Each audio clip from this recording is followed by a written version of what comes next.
Hey, what's up everybody, welcome back to more Final Fantasy X, the HD Remaster Edition. Hope you all had a good weekend. Sorry I wasn't really able to do much recording over the weekend. I had a pretty busy one, kind of doing grown-up stuff like putting up shelves and making tables and that kind of stuff. But most of that is done with, so hopefully I should be able to kind of get back to a slightly more regular recording schedule now. But yeah, we'll see what happens.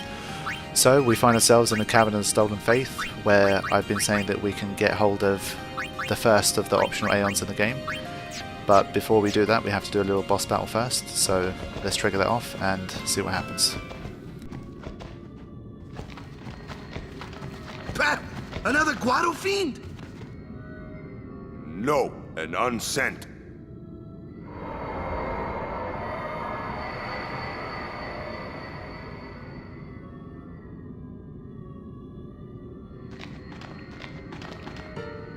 It is.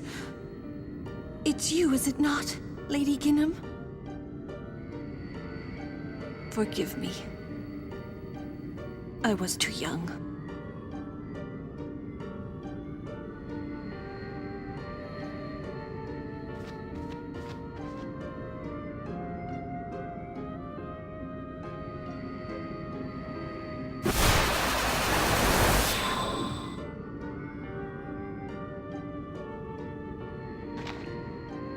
There is no human left in you now, is there?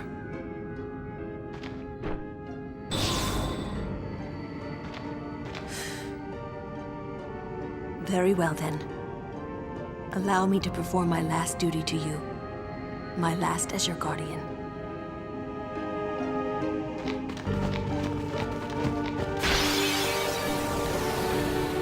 Okay, here we go.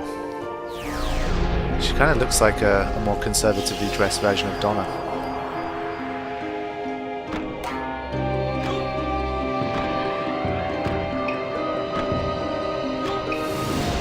But I know what you're thinking. This woman is dead, she's an unsent, how the hell can she still summon? But I don't know how dead summoners can still resummon. Okay, let's see what we can steal. Nothing. Cheers, Yoji. Oh yeah, this is Yojimbo, by the way, guys. This will be the optional Aeon that we'll be getting, and he looks pretty cool. And he's the only one that has a sidekick, so that's just cool in and of itself. Let's just attack him and see what happens. 853, so his defense is not too bad at all. I think his little dog is susceptible to sleep. I think I read that somewhere, so I just want to see what happens.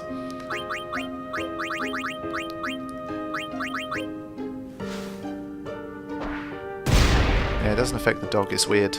He, as far as I know, in his mechanics he's susceptible to sleep, but you can't attack him. Ooh. Honestly, not a very difficult boss at all. I mean, the problem with this boss is that it doesn't unleash its more powerful attacks until it has over 50% of its overdrive gauge filled, and by that time, if your character's already up to speed, then you're going to kill it pretty quickly. So, I think it has 35,000 HP. But it's immune to percentage-based damage, so that's not going to work. And if you noticed, in the last part, for some stupid reason, I had a complete brain fart and I taught Waka Demi. That was a complete mistake. There's no need for Waka to learn Demi, but he knows it, so we've got to run with that now.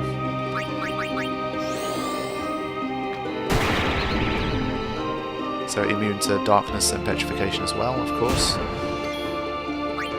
But yeah, I mean, I could pretty much attack Reels guy and finish the battle already.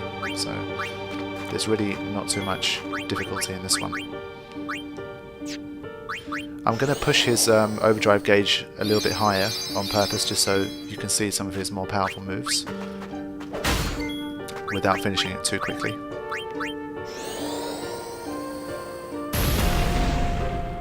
I do like this music as well, I have to say. Okay, so here's stage 2. The dog attack is the lowest stage. This is level 2. Does about 1,000 damage, not bad at all. And he has a stage 3 attack as well, but we have to get it to 50% for that to happen. So bear with me while I gradually push up his overdrive gauge.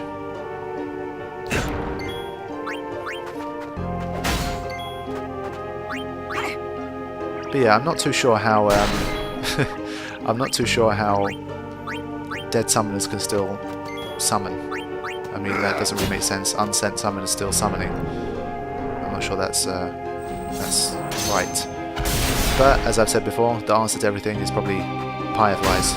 So the fireflies are just doing some funky stuff and allowing these dead summoners to continue summoning. Because in that case, I'm sure there'd be hundreds of dead summoners all trying to summon at the same time, which doesn't really make sense. Almost there.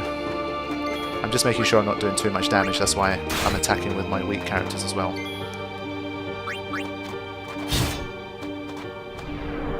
Come on, show me that bigger attack. This is also where you fight the dark version of this Aeon. So quite a distance into the future, we'll be fighting a much tougher version of this guy, and that should make for an interesting battle. Oh, come on.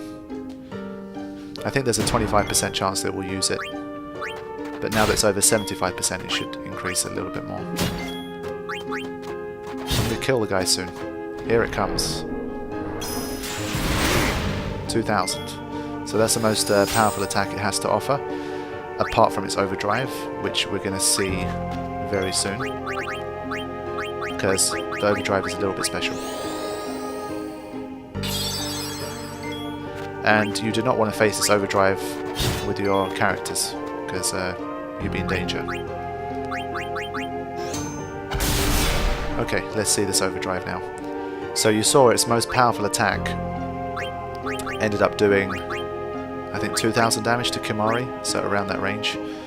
Bahamut's going to have shield, so this reduces damage by a factor of 4, so he'll only take a quarter of the damage that he normally does. And here it comes, San Marto.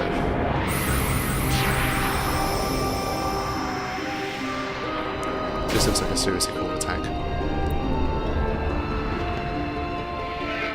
Look at that reflection.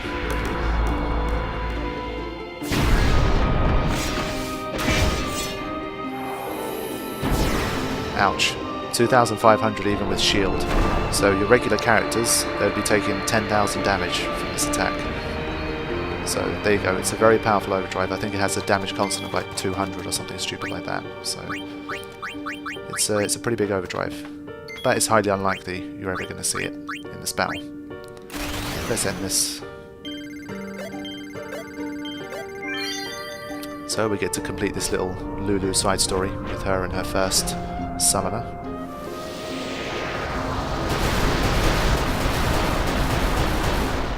Loving that attack reels.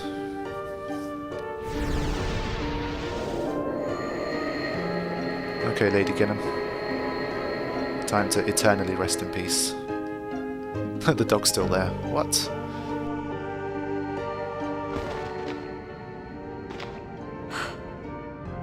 Strange. I thought it would be sadder somehow. Maybe I've gotten used to farewells. You're stronger now. Waka, I hope you're right.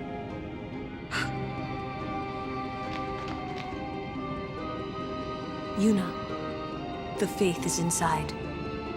Go do what you came to do. Okay, so I didn't see Yuna perform ascending there. So when we defeated her, did she like automatically get sent or something? Because if that was the case, then Seymour should have already been sent as well. So surely we should have seen like a little sending sequence there. Flexible arm. Check this out. 4 free slots. Now, when you're in the post game, this is like the holy grail of weapons, because obviously having 4 free slots, you can do whatever the hell you want. So that's a really good weapon to have.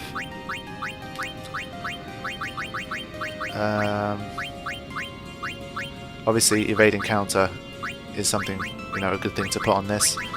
First strike is good to put on this.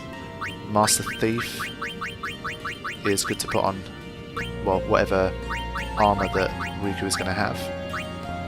So yeah, once we get a few more items, then I'll start to build this, what will be her ultimate weapon, aside from the celestial weapon, of course. There's another room as well with another couple of chests, and then we shall go into the Chamber of the Fayth and see if we can obtain Yojimbo.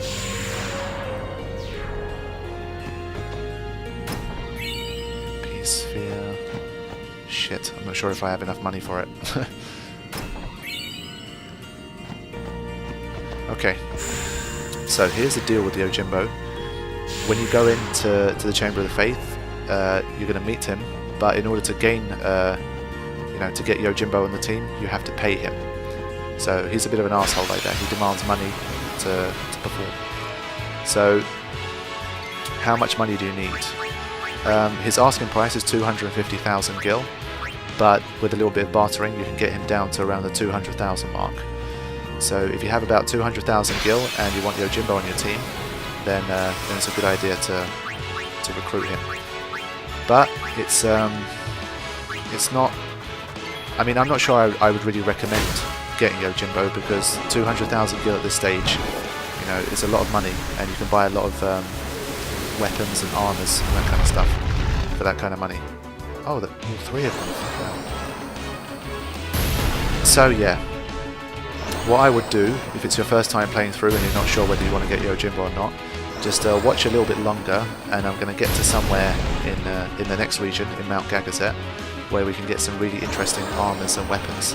And those will be really expensive, so it's unlikely you'll have enough money to buy them. So then you can kind of make a decision. And then you get to see if you're more interested in getting Yojimbo or saving your money and getting those nice weapons and armors instead. Okay, so what I'm going to do is I'm going to get into a few more random battles and get to about 205k in terms of gil, and then I'm going to head in and get Yojimbo. So I'll skip this. Ah, yes. Okay, this is someone that I've wanted to meet for a long time. Finally.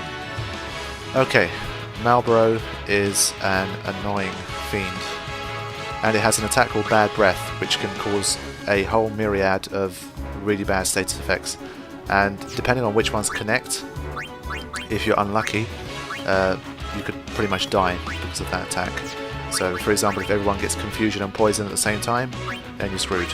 If everyone gets berserked and poisoned at the same time, then you have problems. So you need to be careful of this guy. Kimura can learn Bad Breath, which is another good thing. Now, how can we deal with this guy? He has 27,000 HP, so it's unlikely that you'll be able to take it all down before it's going to use Bad Breath. So this guy has a counter, and when it reaches 7, it uses Bad Breath. So every time you attack it, it goes up by 1 point, but if you attack it with fire, so I think with a fire strike weapon or with a fire spell, it will go up by 2 points. So when that counter reaches 7, Bad Breath will be the next attack, so you need to be wary of that. So how can we stop Bad Breath from happening? There's a few ways. First of all, probably the easiest one.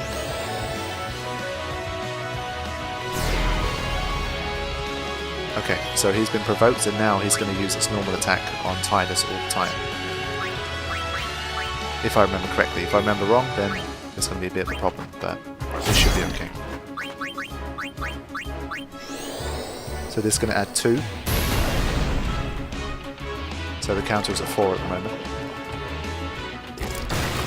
And you see that evading counter action as well.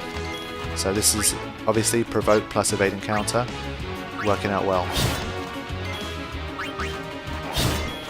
I mean, you could even throw a little bit of extra damage to it with Auron instead, because Auron's HP is a little better. But I mean, even something as simple as, let's say, you have no way of avoiding Bad Breath, you can just get one player to escape and just take them down with 2 instead. So worst comes to worst, if the 2 players that remain end up getting negative status effects and die as a result, then it's not going to be a game over, because one person's already escaped. So that's a cheap but effective way of doing it as well. As far as I know, this guy gives quite a lot of AP, so it's worth letting everyone have have a turn here.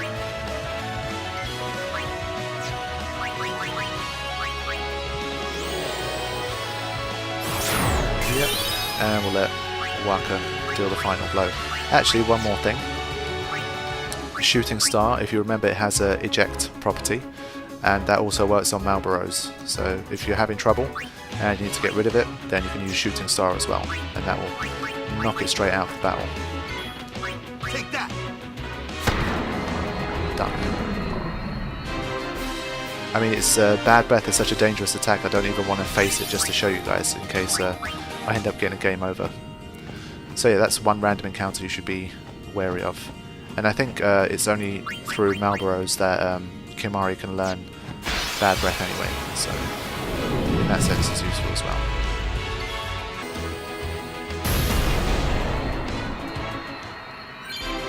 Oh. And I wasn't doing that because of the celebration. It was because Tidus learned an overdrive mode called Victor.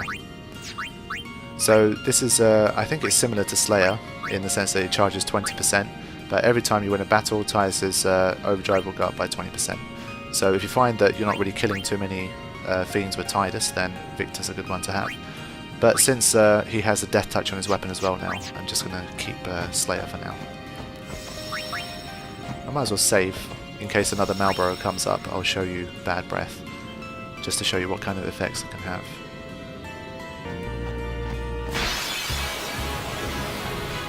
Okay, so here it comes. Because most of the random encounters I've had have been those stupid magic urns, I've only got about 2,000 gills since in the last 8 encounters, so I don't mind if he kills my entire party here. I'll take the risk. Just so you guys can see what Bad Breath looks like. I don't think counter attacks increase the counter, so you should be safe there. Okay, here it comes. The next attack should be... Yeah, she's only got Stonewalled. It doesn't cause petrification, so that's not going to make too much of a difference. Okay, let's see it. Oh boy. Fusion, Berserk. Okay, Auron managed to get away with that one. So, Auron is safe, but let's say Auron had Berserk or Confuse, then it would have been a major problem. Let's see what it looks like. If all of your characters have these effects, this is how the battle plays out. Obviously, Lulu can only use physical attacks. Tidus's evade and counter still seems to work, but he misses. So you effectively lose all control. I don't get why his counter attack's missing though. He doesn't have darkness, so it doesn't make much sense. Like I mentioned with Berserk status, which is what Lulu has right now, all she can do is do physical attacks. Oh.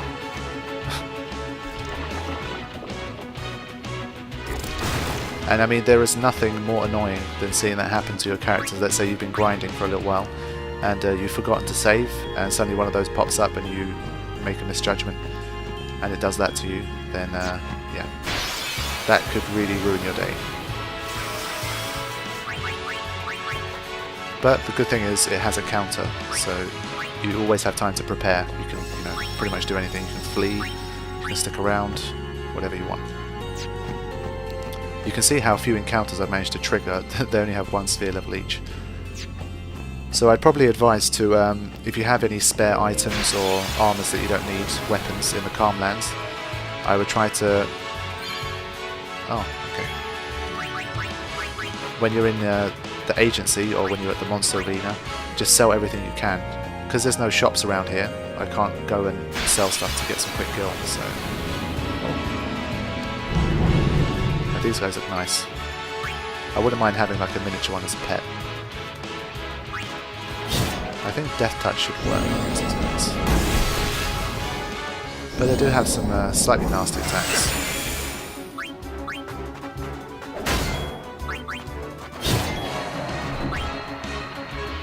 New Steel, I think. They might have an interesting rare steel.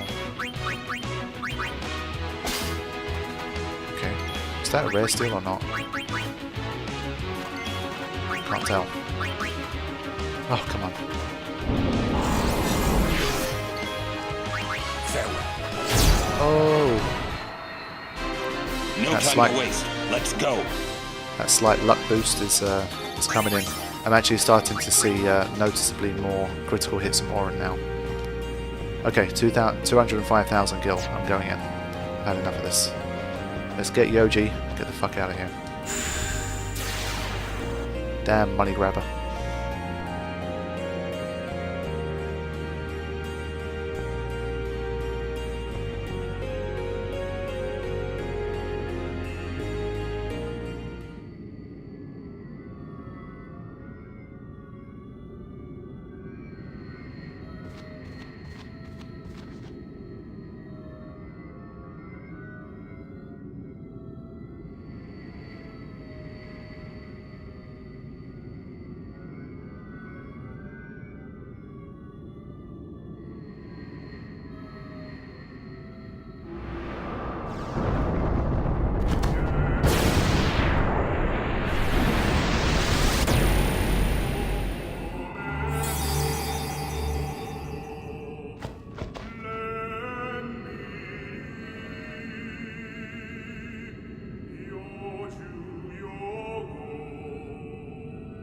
I am the Blade of Vengeance.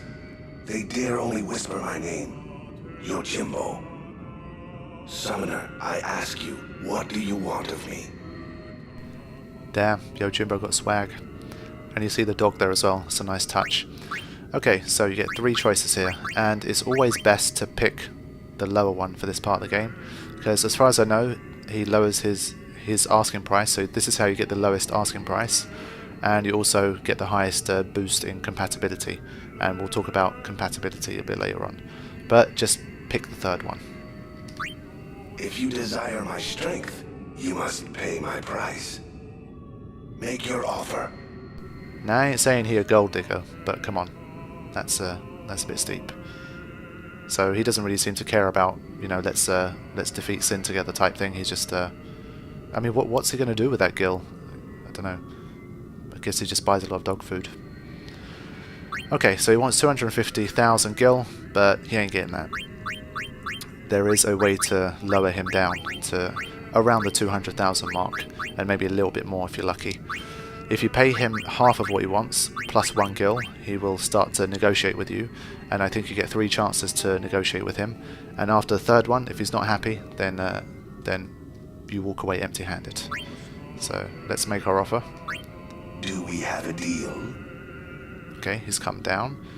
I think it's twice actually. Let me increase it one more time. Do we have a deal? Okay, so now after this, you should really be offering at least 195 and closer to the 200 mark. So we'll try 198,000, and if it's not enough, then we'll come back and try one more time. Adequate. You are my client henceforth. My sword shall guard you on your journey, Summoner.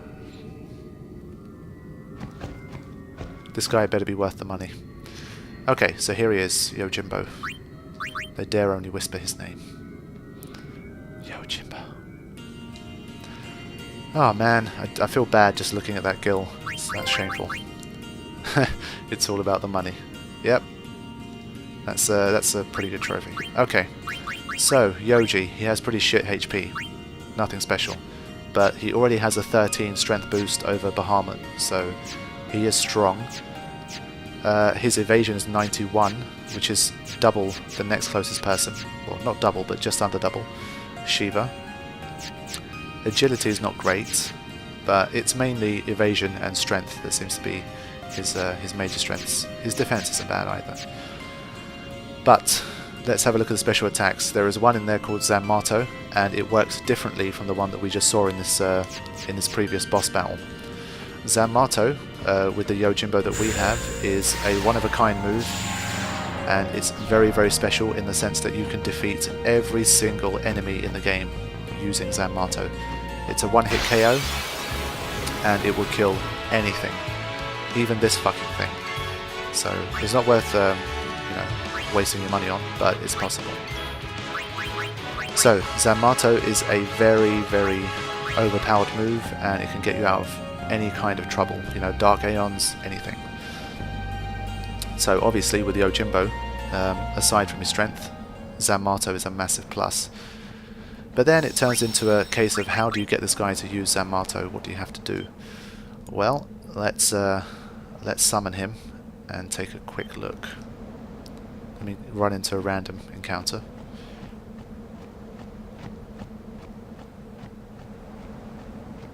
But they're no longer... Okay, so we had to pay Yojimbo to obtain him in the first place, and after you summon him, the gold digging does not stop. He still asks for money. So in order for him to perform an attack, you have to pay him money. And depending on how much money you pay him and his compatibility, he will use different attacks. And obviously, logic would dictate the more money you pay him, the more powerful his attacks are going to be. So you'll start to get a feel for it once you summon him a few times and start paying him. You'll see what kind of attacks he's doing for what kind of money.